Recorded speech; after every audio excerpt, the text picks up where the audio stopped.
እና አንዳንድ ወጣቶች ትምህርት ተምረው ተመርቀው የሆነ ነገር ሰርቲፊኬት ኖሯቸው የሚጠባበቁዋል።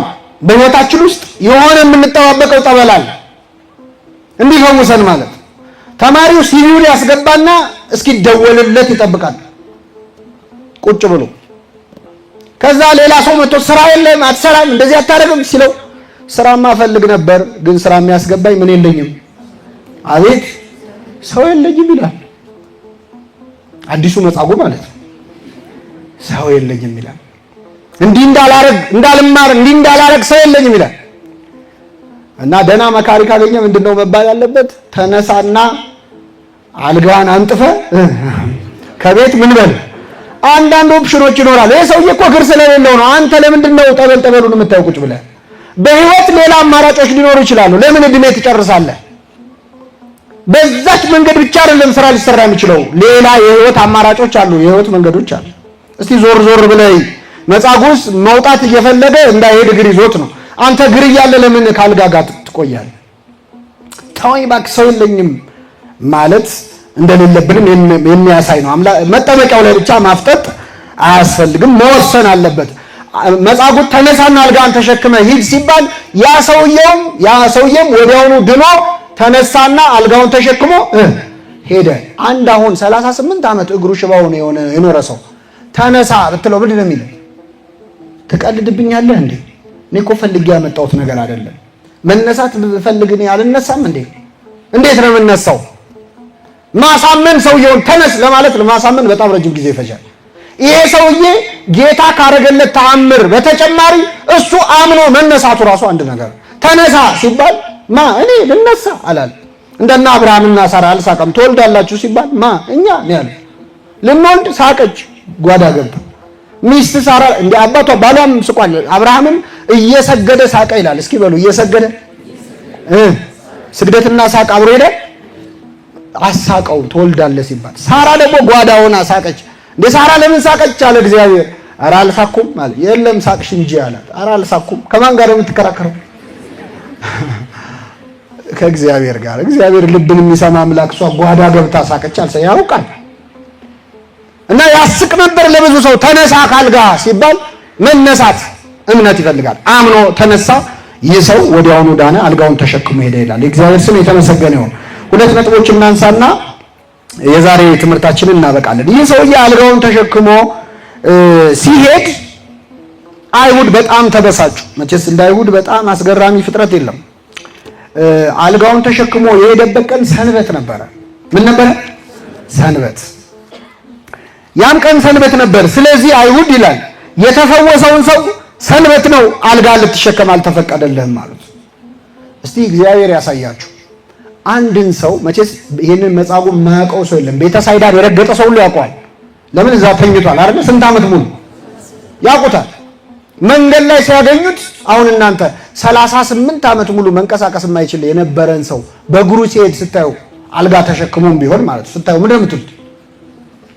እንዴ አንተ እዛ ቤተሳይዳ የነበርከው በሽተኛ አይደለ እንዴ? ኧረ እግዚአብሔር ይመስገን ቆመ ሄድክ። እንዴት ልትሄድ ቻልክ? እነሱ ከአንገት በላይ ብቻ ነው የሚታያቸው። እግሩ መቆሙ አይታያቸው። የእግዚአብሔር ስራ አይታያቸው። የተኛ በሽተኛን እንዴት አስነሳው? የመጀመሪያው ጥያቄ መሆን ያለበት መጀመሪያ መሬት ነው መሳም ያለባቸው። የዚህ ሰውዬ ስቃይ ያውቁታል። እንዴት ከዚህ ስቃይ ድነ? በጣም ድንቅ ነው። ውሃው ተናወጠ እንዴ? መልአክ መጥቶ ተናወጠ ማለት ነው። አንተ እንኳን ታግሰሃል፣ ይገባሃል፣ በእግዚአብሔር ይመስገን። እንደውም ቢያንስ እንጋብዘም ይባላል እኮ አይደል? ይሄ ሰውዬ ብዙ 38 ዓመት ተኝቶ እኮ እኔ መጀመሪያ ያሳሰበኝ ይሄን ታሪክ ሳየው የት ሄደ የሚለው ነገር በጣም አሳዘነኝ። 38 ዓመት ሙሉ ጠበል ቦታ ነው የቆየው አይደል? ከዛ ጠበል ሲነሳ የት ነው የሚሄደው? ዞር ሲል አያውቀው። አገሩ ሁሉ ተቀይሯል። 38 ዓመት ነው። ዘመዶቹ ጋር እንደሄድ ዘመድ የለኝም ብሏል አይደል? ምን የለኝም ብሏል። ስለዚህ የት ነው የሚሄደው? በልበል እኛ ቤት ቆይና ባይሆን የቀረውን እንነጋገራለን ነበር። እግዚአብሔርን የማያውቁ የእግዚአብሔር ሰዎች ስለሆኑ ግን አይሁድ የታያቸው አልጋ መሸከሙ ነው።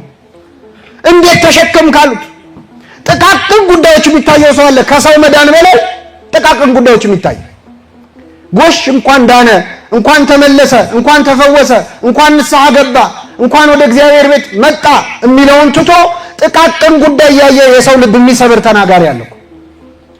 ቤተ ክርስቲያን በስንት መከራ እስቲ ዛሬ ገብቼ ልማር ብለው የመጡ ሰዎችን ወይ ባለባበሳቸው ወይ ባነጋገራቸው ወይ ባካሄዳቸው የሆነ ነገር ብለን እኮ ያባረርናቸው ሰዎች አሉ።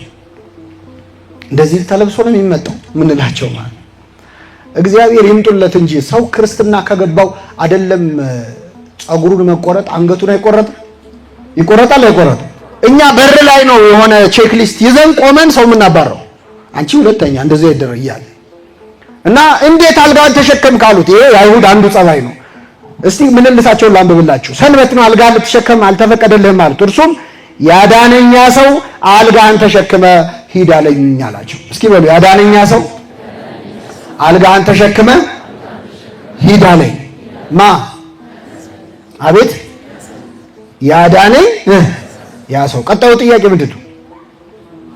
አቤት ማን ነው ያዳነህ ነው አይደል አላሉ። ላንብብላችሁ።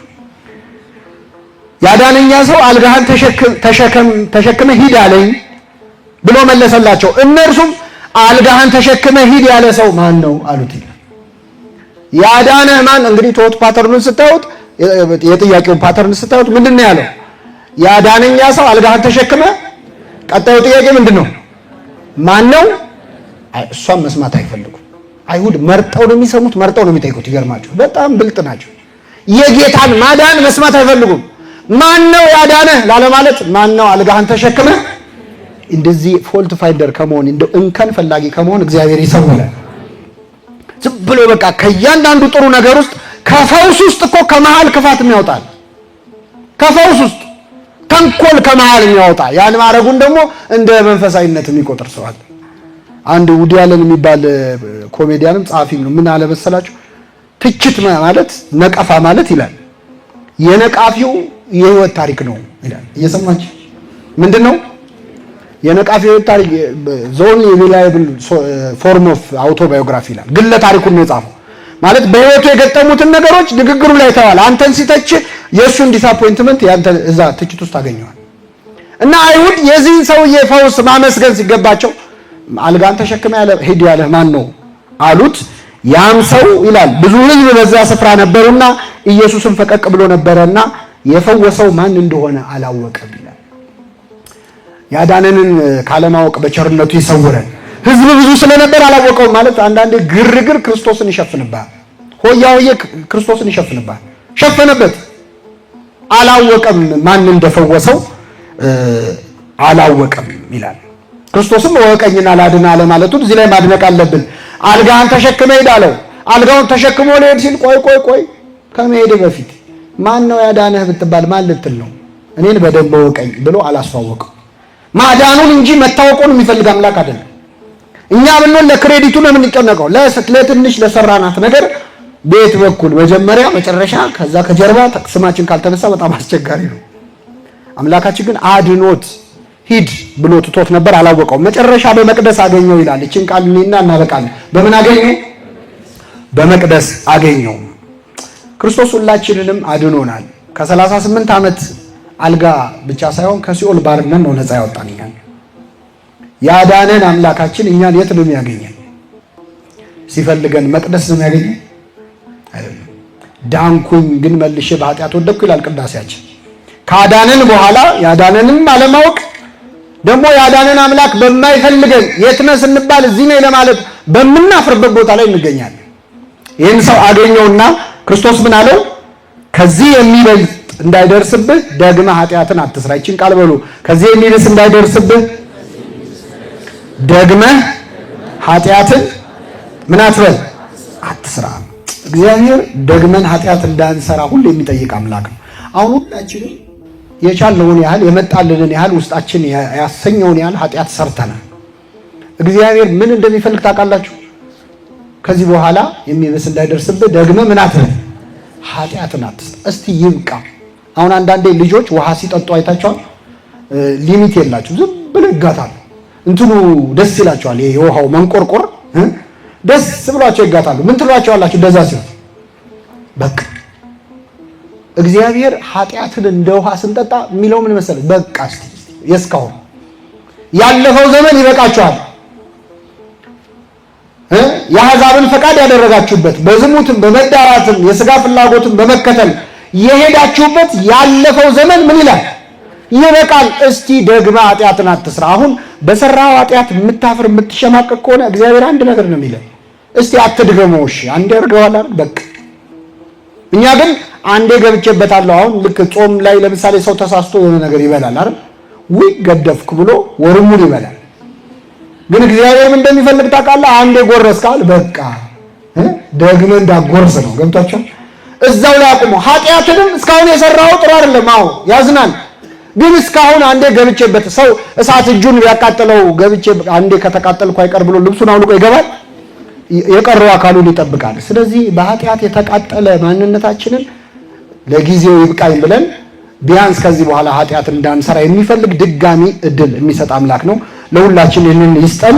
የሰማነውን በልቡናችን ያሳድርብን።